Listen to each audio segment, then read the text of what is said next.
Buenos dias, señoritas y señoritos. Andito na po tayo sa part 3 where we dissected and discussed the article entitled Edifice Complex Building on the Backs of the Filipino People. Ito po artikulo ng Martial Law Museum na brought to us by the Ateneo de Manila University and the De La Salle University, kung saan po dinidetalye nila yung obsession ni Imelda at Ferdinand Marcos na gumawa ng mga bongga ng mga building na hindi naman kinakailangan ng taong bayan, lalo na naghihirap yung mga Pilipino noon, at saka mas mahirap tayo noon kaysa ngayon. At karamihan po galing sa utang, at karamihan po maganda sana gumawa ng building kung hindi mo ninanakawan. At nung pinakita natin sa first and second part, kung hindi ninakawan nila po, yung pinagkitaan nila yung proyekto na yun, yung iba rin ginawa dahil sa luho lang talaga, tulad ng Manila Film Center. So ngayon po, i-discuss naman natin dalawang project na pinilit gawin kahit hindi pa kaya ng Pilipino at hindi kailangan dahil tag-gutom tayo noon, wala nga tayo rice noon, kaya nga naawa sa atin yung Amerikano, sila na lang nag-donate ng mga Nutriban na pati yun ninakawan pa rin ni Imelda ang credit doon at ginawa proyekto niya hanggang ngayon. Sinasabi ni Amy, proyekto pa rin nila. So, ito yung parating sinasabi ng mga pro-Marcos loyalists na yun daw, glory years daw, dahil nung time daw ni Marcos, meron nagawa yung Cultural Center of the Philippines at saka yung San Juanico Bridge sa Leyte at Samar. Kaya i-discuss po natin kung kailangan ba that time na taghirap talaga mga Pilipino, kailangan ba yung project na ito at kung importante ba ito sa atin. So yun. Yung itong Cultural Center of the Philippines po, ito pa rin kasama sa Film Center of the Philippines. Ito pa rin isa sa mga project na Imelda, yung para ipakita na mayaman tayo. Naalala nyo, parati siya nag-iimbita dito mga heads of states, mga prinsipe, mga artista, pero kinukuberan yung mga squatter colonies po, tinatakpan ng mga plywood. So ito talagang hilig niya, yung magpasikat lang po at the expense of the Filipino people at kinakahiya niya yung mga mahirap. So pinagawa niya itong Cultural Center of the Philippines para maging maging sentro ng cultural activities, hindi lang sa Asia, sa mundo. So dito po ginanap yung Miss Universe pageant in 1974 at dahil dito nag-construct rin yung Folk Arts Theater of the Philippines. Pagkatapos the Manila Controversial Manila Film Center. Pagkatapos kasama na po yung Coconut Palace at ikuha natin dyan po, i-discuss rin natin yan. So, dito po sa Cultural Center of the Philippines, okay sana kung hindi utang po yung pera ginamit dito. Kumbaga, sana ang ginawa nila, pinakitaan, gumawa muna ng mga programa para kumita yung gobyerno, and then saka gagawa ng mga maarte ng mga project na ito na hindi naman carry o hindi kaya ng bansa po. So, ginawa po ito, pinilit gawin ito galing sa pera ng World Bank and the International Monetary Fund or IMF. At yung kwan po, yung cost nito ay 63 million pesos na yung theater lang ng CCP.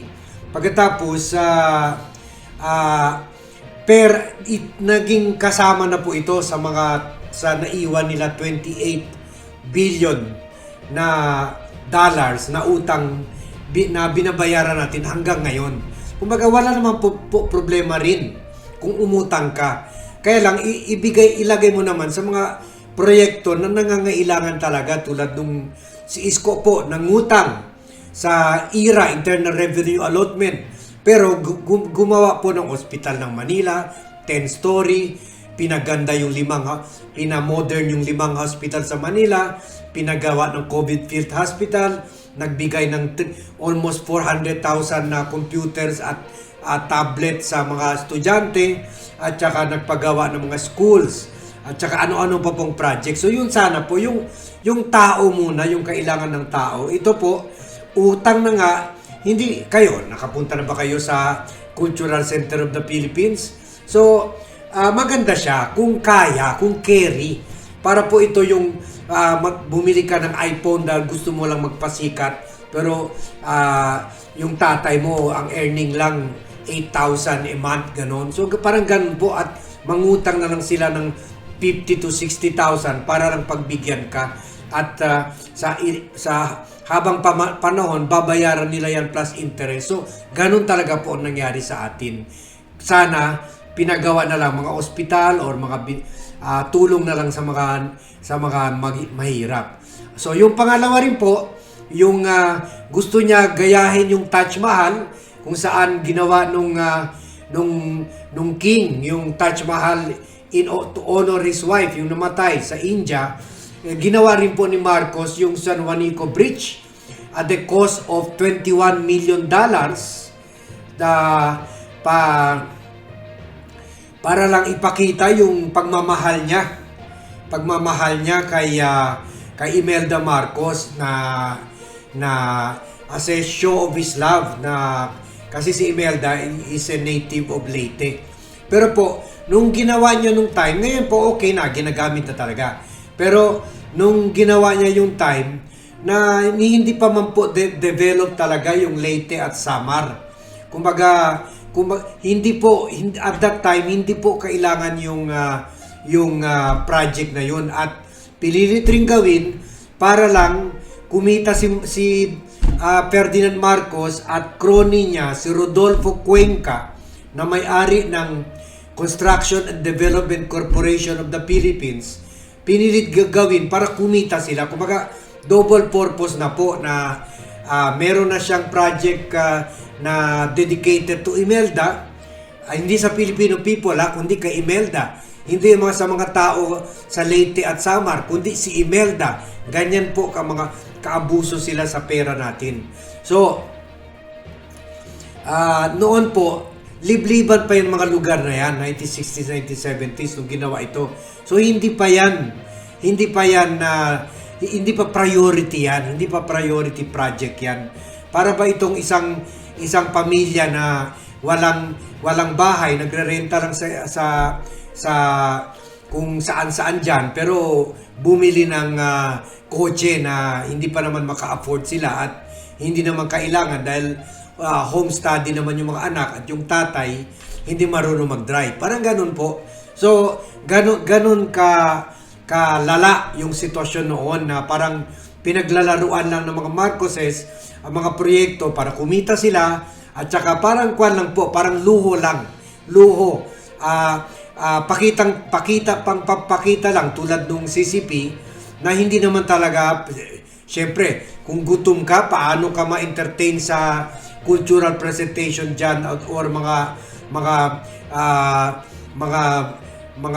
Miss Universe presentation, or ano pa man mga events ginaganap dyan sa CCP.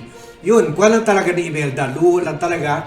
The same way na luho rin ni Marcos, ni Ferdinand Marcos Sr., gumawa ng San Juanico Bridge, at para kumita na rin sila ng niya si Cuenca, na yung crony niya, si Rodolfo Cuenca. So yun po, at least na naliwanagan kayo. I hope na sa isa na naman dark history ng Marcos regime, tuloy po tayo ito binabalita sa inyo para ipakita na iharap doon sa mga supporters nila na lahat ito nangyari talaga, at binabalita natin ito, at baka alisin na nila ito po sa social media at saka sa memorya natin. So, Sa next vlog po natin, i-discuss naman natin yung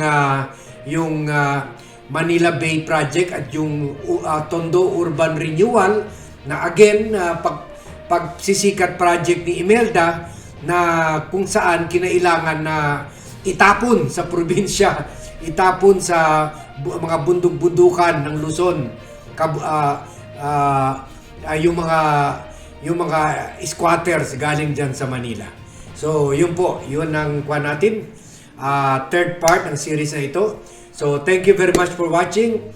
Pakikalat na lang po sa kababayan natin so that they will be reminded about what happened at bakit ginawa itong mga structures sa ito. There is no reason to be proud about them, but we only have to be shameful about why and how they did all these infrastructure projects. So thank you very much for watching and see you in my next vlog.